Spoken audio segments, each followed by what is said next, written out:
I only felt regret after my daughter left. The moment Eli's admission letter was handed to me by the postman, the warmth in my fingertips faded before my reason did. The stiff edge of the craft paper dug painfully into my palm, and the golden characters, National Conservatory of Music, glinted under the living room chandelier, stinging my eyes until they watered.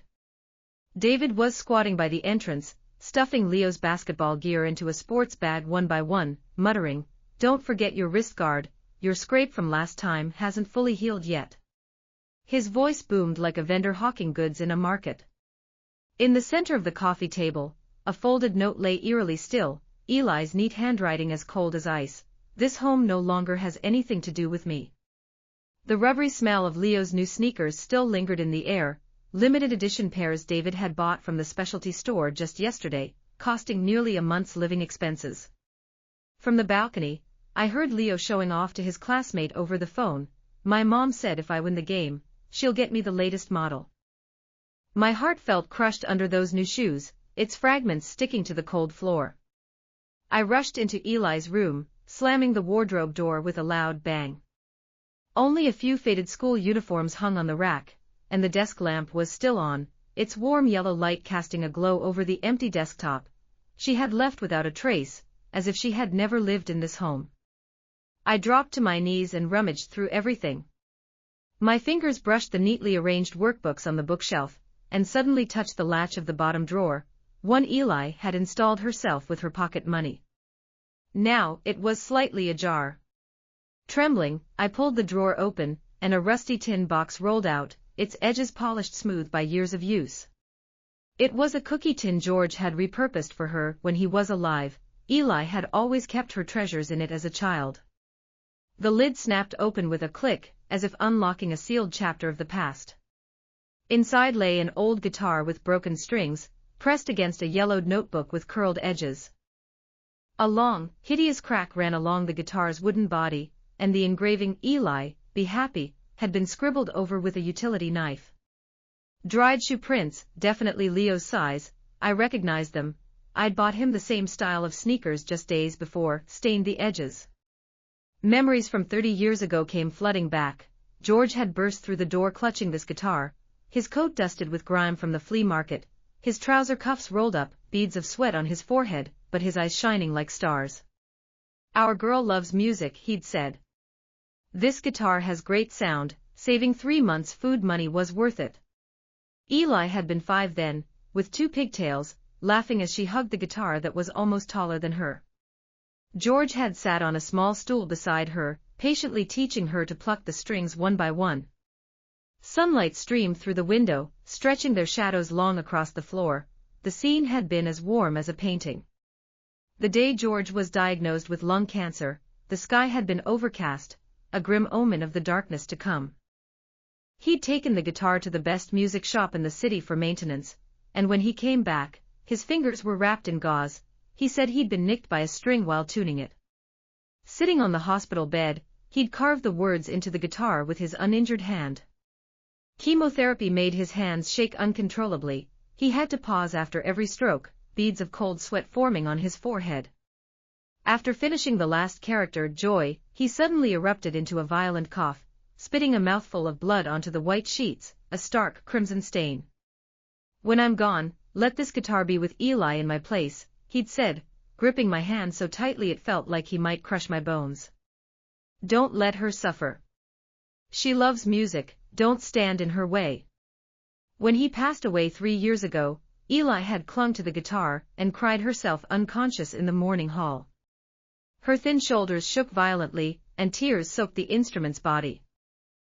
When she woke up, her throat was too hoarse to speak. She just clung to the corner of my coat, repeating over and over, "Mom, this is the only thing Dad left me." I'd held her and cried, patting her back and promising, "Mom will always be with you." Now those words felt thinner than paper, easily torn apart by the wind. That winter after George died, Aunt Zhang, our neighbor, had introduced me to David. He owned a small hardware store, and always spoke with a cheerful lilt. When he brought Leo over for a visit, he'd even bought Eli a plush rabbit, her favorite when she was little. I'd looked at Leo's gap-toothed smile, then thought of Eli's lonely figure coming home from school every day, sitting at her desk alone after finishing homework, hugging the guitar, and staring into space. The house had been so quiet, the only sound the occasional soft twang of a guitar string. On impulse, I agreed to date him. I'd thought I was finding Eli a new guardian, never realizing I was dooming her to countless heartaches. The room assignment in the new house was fair, at least that's what David claimed. Leo got the large south-facing bedroom with a private balcony. Boys need more sun to grow strong, David had said. Eli's room was on the north side, its window facing the hallway vent. Cold wind poured in through the gaps in winter. I'd bought Leo a new desk and wardrobe, both in the cartoon style he'd picked out, while Eli used the old furniture left by David's ex-wife. Its drawers creaked when pulled open, and there was a deep scratch across the desktop. Eli never complained. She just locked the guitar in her desk drawer and sat by the window doing homework every day after school, the desk lamp stretching her shadow long and lonesome. The first conflict erupted on Eli's birthday. I'd left work early and detoured to buy her favorite chocolate cake from when she was little, but as soon as I walked in, I heard Leo screaming. He was sitting on the living room floor, kicking his legs, clutching Eli's sheet music, covered in chocolate handprints and torn in several places. Eli stood beside him, her face as pale as paper, holding a cold steamed bun she hadn't finished eating. It was her lunch. I'd been in such a hurry to take Leo to his basketball practice that morning I'd forgotten to make her a proper meal. He snatched my sheet music and smothered it in cake. Eli's voice trembled. Leo immediately wailed, "I just wanted to look." She pushed me. David rushed out, scooping Leo into his arms and patting his back reassuringly before glowering at Eli. "You're old enough, why are you bickering with your little brother? It's just some paper. You can copy it again."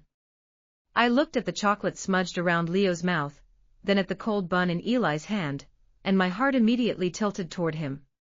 "Eli, be nice to your brother, he's still young and doesn't know any better," I said, pushing the cake toward Leo. "Mom will buy you new sheet music, nicer than this." Eli's eyes suddenly reddened. She stuffed the soiled sheet music into her school bag and turned to walk into her room. The sound of the door closing was as soft as a sigh, but it hit my chest like a heavy stone, leaving me breathless. That night, when I brought her a glass of milk, I found her sitting under the desk lamp, patching the sheet music with tape. Her fingers were cut by the paper, oozing tiny beads of blood, and she'd layered tape over the tears again and again. The illusion of peace shattered completely in the third week after we moved in. I was simmering spare rib soup in the kitchen when a loud crash and Leo's shriek cut through the air. I rushed out to find Eli kneeling on the floor, holding the guitar, split clean in two. Its neck was broken, and the snapped strings had whipped against the wall, leaving faint marks. Leo was hiding behind David, guitar paint chips stuck to the soles of his shoes. "I just wanted to see if I could use it as a skateboard," he mumbled. "Who told you to touch my things? This was Dad's last gift to me." Tears poured down Eli's face, dripping onto the guitar and leaving dark splotches. David shielded Leo behind him. "It's just an old guitar, no big deal. I'll buy you a new one tomorrow." "It's not just an old guitar. It's a memory Dad traded his life for." Eli stood up abruptly, and pieces of the guitar fell from her arms. I reached out to pull her to her feet. "Leo didn't mean it. Mom will find the best luthier to fix it tomorrow, I promise." "Fix it?" She wrenched her hand away, her nails scratching my wrist and leaving a red mark. "He's only 3 months younger than me, why do I always have to give in to him? You only care if he's upset, if the house is quiet.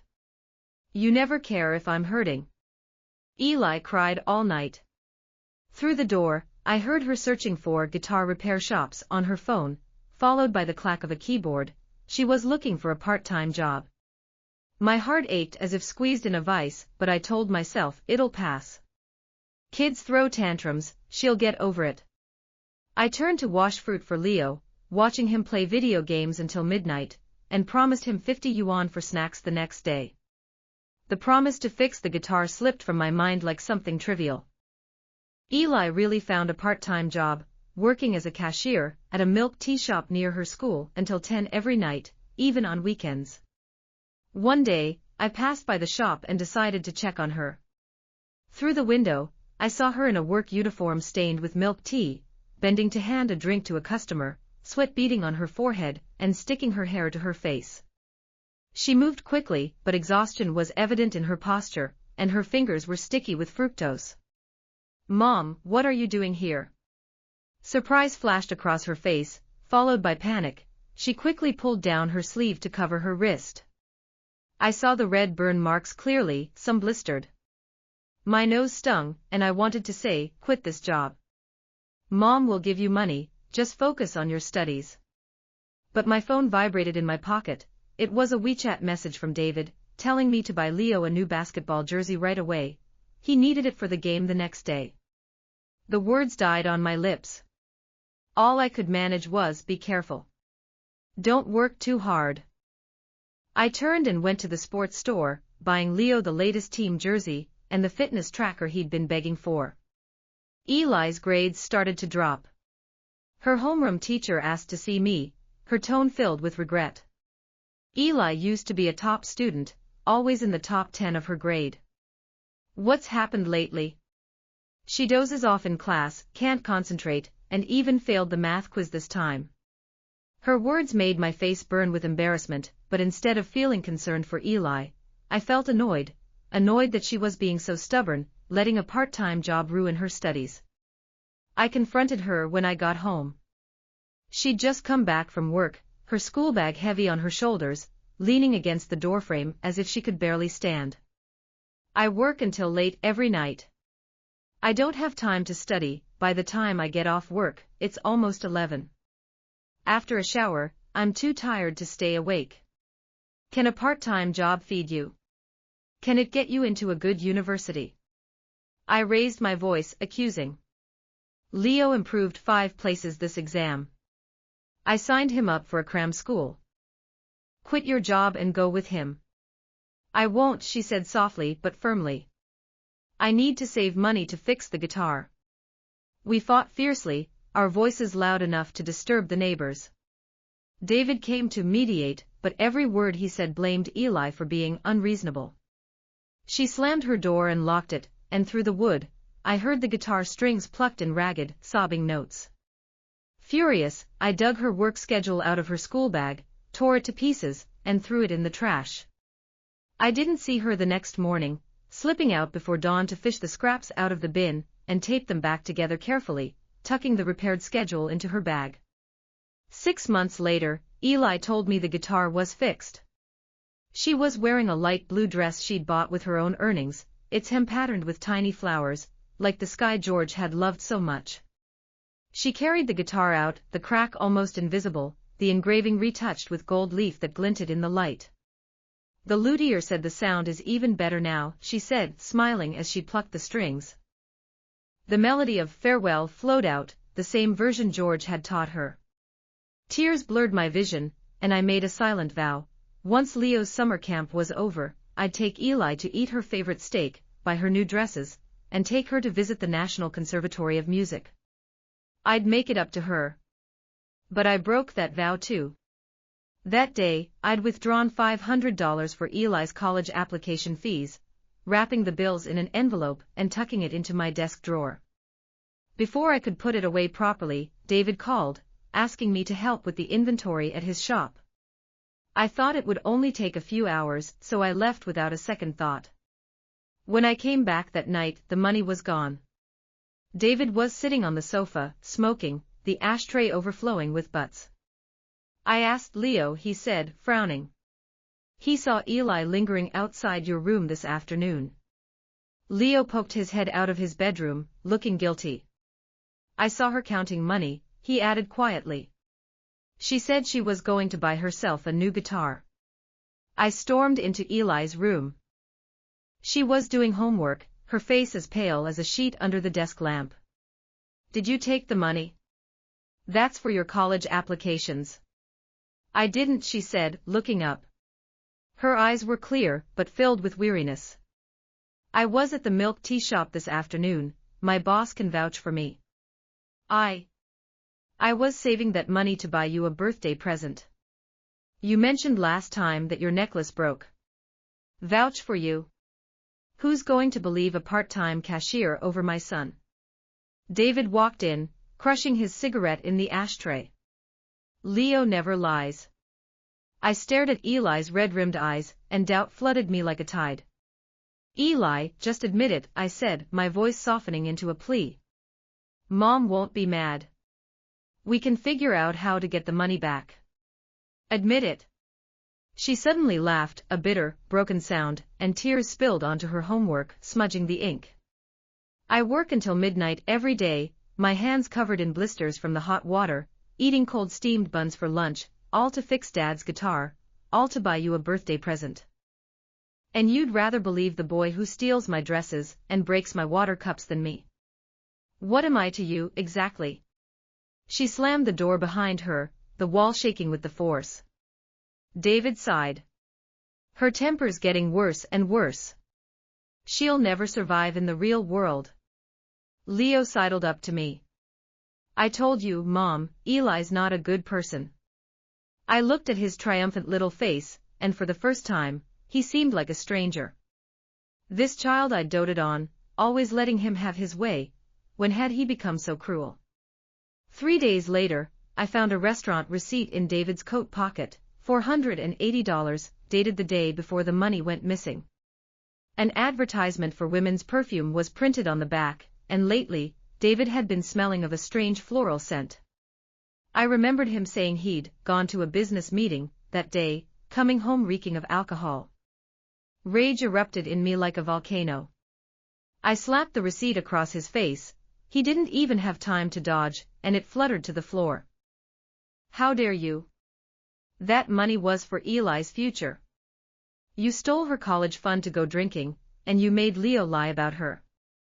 Do you have any idea what that guitar means to her? It's her father's life. David stammered out an excuse. I was just out with friends, having a few drinks. It was a moment of weakness. A moment of weakness. I grabbed a water glass from the coffee table and smashed it on the floor. Shards of glass sprayed his trouser legs. You gambled her future on a night of drinking.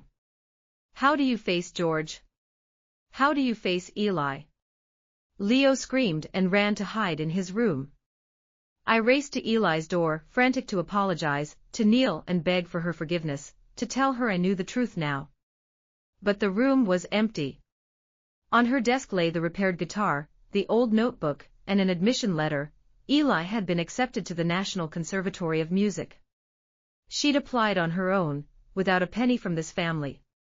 My hands shaking, I opened the notebook. Every page was filled with her grievances, written in neat, trembling handwriting. September 15th. Leo tore up the competition homework. I stayed up 3 nights to finish. Mom said he's little, told me to write it again. October 3rd, Dad's death anniversary. Mom said Leo wanted to go to the amusement park, told me to visit Dad next time. When will next time be? November 10th. The milk tea shop owner gave me $10 extra by mistake. I returned it. Dad always said to be honest, Mom used to say that too. December 2nd. I fixed the guitar. I played Farewell, and I heard Mom crying outside. I thought, maybe she still loves me. January 15th. The money went missing. Everyone says I stole it, even Mom. Turns out my innocence means nothing in this house. The last page was smudged with tears, but the words were clear. Dad's last gift is broken. My name is ruined.